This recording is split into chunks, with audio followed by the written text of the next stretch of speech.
تو Asia cup 2025 میں Pakistan team کی جو کارکردگی رہی، اس کے بعد تو زیادہ تر لوگ یہی سمجھ رہے ہیں کہ اب ٹیم میں بڑی تبدیلیاں ہوں گی، لازمی ہے۔ جی، عام تاثر تو بالکل یہی ہے، لیکن کچھ ایسی اطلاعات بھی آ رہی ہیں جو تھوڑا حیران کرتی ہیں۔ سننے میں آیا ہے کہ مائک ہیسن اور ایک سلیکٹر وہ مبینہ طور پر چاہتے ہیں کہ یہ جو موجودہ T20 سیٹ اپ ہے نا، اسی کو 2026 ورلڈ کپ تک چلایا جائے۔ اچھا، یعنی کوئی بڑی تبدیلی نہیں؟ یہ تو عجیب بات ہے۔ ہاں، شاید وہ استحکام لانا چاہ رہے ہیں، یا انہیں لگتا ہے کہ متبادل اتنے اچھے نہیں ہیں۔ البتہ یہ بات بھی سننے میں آئی ہے کہ بابر اعظم اور محمد رضوان کی واپسی کے وہ خواہش مند ضرور ہیں۔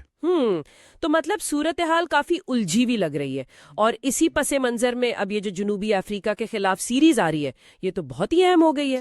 بالکل، ایک طرح سے یہ فیصلہ کن موڑ ثابت ہو سکتی ہے پاکستان کرکٹ کے لیے۔ یہاں ایک گہرا جائزہ لینا ضروری ہے۔ ویسے اس سیریز کے ٹکٹوں کی بھی تفصیل آ گئی ہے۔ ٹیسٹ میچز میں تو انٹری مفت ہے، اور T20 اور ون ڈے کے لیے کچھ قیمتیں رکھی گئی ہیں۔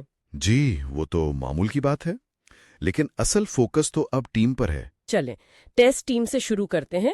کپتان شان مسعود ہیں، ان کی قیادت میں ٹیم نے 12 میں سے صرف 3 ٹیسٹ جیتے ہیں۔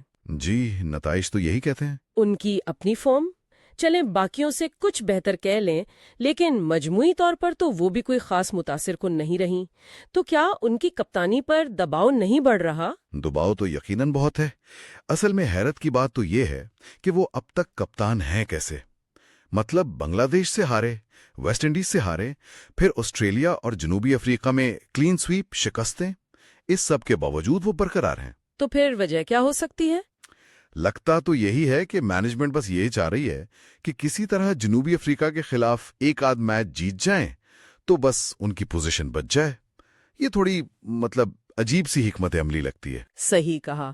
اچھا، اب ذرا T20 ٹیم کی طرف آتے ہیں۔ یہاں تو بات میرے خیال میں اور بھی زیادہ دلچسپ ہو جاتی ہے۔ جی بالکل۔ اصل مسئلہ تو 2025 سے یہ چل رہا ہے کہ بلے باز مسلسل ناکام ہو رہے ہیں۔ وہ بنگلہ دیش والی سیریز ایک طرف رکھ دیں، ان کی بولنگ نسبتاً کمزور تھی، لیکن باقی ہر جگہ۔ ہاں، اور ایشیا کپ میں بھی یہی کہانی دہرائی گئی، بیٹنگ نے بالکل ساتھ نہیں دیا۔ اور اسی ناکامی کے دفاع میں ایک بہت ہی عجیب و غریب موازنہ پیش کیا گیا PCB چیئرمین کے سامنے، سرمان علی آغا بامقابلہ سوریا کمار یادو۔ اوہو، وہ والا موازنہ۔ یہاں غور طلب بات یہ ہے کہ یہ کتنا غیر منطقی ہے۔ ذرا اعداد و شمار دیکھیں۔ سوریا کمار کا مجموعی T20 سٹرائک ریٹ یعنی رنز بنانے کی رفتار 150 سے اوپر ہے، آغا کا 117 کے قریب۔ بہت بڑا فرق ہے۔ اور بین الاقوامی T20s میں تو یہ فرق اور بھی زیادہ ہے۔ سوریا کمار 164 سے زیادہ کے اسٹرائک ریٹ سے کھیلتے ہیں، آغا کا 110 ہے۔ پھر سینچریاں، نصف سینچریاں دیکھیں۔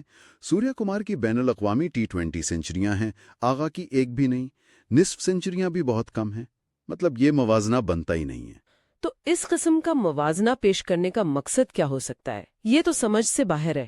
بالکل، ماخذ میں بھی اس پر شدید تنقید کی گئی ہے کہ یہ انتہائی غیر منطقی اور پاکستان کرکٹ کے لیے ممکنہ طور پر نقصان دہ ہے۔ خیر، اس صورتحال میں پھر T20 کپتانی کے لیے کون سے نام زیر غور ہیں؟ شاہین شاہ آفریدی کا نام تو بہت سننے میں آ رہا ہے۔ جی، شاہین ایک مضبوط امیدوار سمجھے جا رہے ہیں، اور انہیں اثر و رسوخ کی حمایت بھی حاصل بتائی جاتی ہے، لیکن شاید مینجمنٹ میں کچھ لوگ ان کے تھوڑے جارحانہ انداز اور وہ جو ماضی میں کپتانی سے ہٹائے جانے پر رد عمل تھا جیسے ٹویٹ وغیرہ، اس وجہ سے تھوڑا ہچکچا رہے ہیں۔ اور دوسرے آپشنز؟ شاداب خان؟ شاداب کا نام بھی ہو سکتا ہے، لیکن اصل بات بابر اور رضوان کی واپسی کی ہے۔ ہاں، ان کا کیا امکان ہے؟ دیکھیں، ان کی واپسی بظاہر موجودہ مینجمنٹ کی وجہ سے مشکل لگتی ہے، خاص طور پر عاقب جاوید کی مبینہ مخالفت کا ذکر آتا ہے، تو جب تک مینجمنٹ میں کوئی تبدیلی نہیں آتی شاید ان کی واپسی مشکل ہی رہے۔ تو کیا موجودہ مینجمنٹ سلمان علی آغا کو ہی بیک کر رہی ہے؟ اطلاعات تو کچھ اسی قسم کی ہیں کہ سلمان علی آغا کی حمایت کی جا رہی ہے، لیکن بڑا سوال یہ بھی ہے کہ کیا یہ مینجمنٹ خود اپنی جگہ برقرار رہ پائے گی؟ ان پہ بھی تو دباؤ ہے۔ تو اس سب کا مطلب کیا نکلتا ہے؟ یہی نا کہ T20 ورلڈ کپ میں اب چند ہی مہینے رہ گئے ہیں، لیکن سال بھر کی جو خراب کارکردگی رہی ہے، خاص طور پر بیٹنگ میں، وہ اب فوری تبدیلیوں کا تقاضا کر رہی ہے۔ بالکل، صرف بولنگ کے سہارے آپ کوئی بڑا ٹورنامنٹ نہیں جیت سکتے، یہ بہت مشکل کام ہے۔ خلاصہ بس یہی ہے کہ ٹیم کی سمت واضح نہیں ہے، غیر یقینی صورتحال ہے، مینجمنٹ پر شدید دباؤ ہے، اور اب یہ جنوبی افریقہ والی سیریز انتہائی فیصلہ کن ثابت ہوگی۔ اسی سے مستقبل کا کچھ اندازہ ہوگا۔ تو آخر میں ایک سوال جو ذہن میں آتا ہے وہ یہ ہے کہ کیا موجودہ کھلاڑیوں اور مینجمنٹ پر اتنا زیادہ اصرار کرنا، خاص طور پر جب T20 ورلڈ کپ اتنا قریب آ گیا ہے، کیا یہ پاکستان کرکٹ کے مستقبل کے لیے ایک خطرناک جوا ثابت نہیں ہو سکتا؟ یہ سوچنے کی بات ہے۔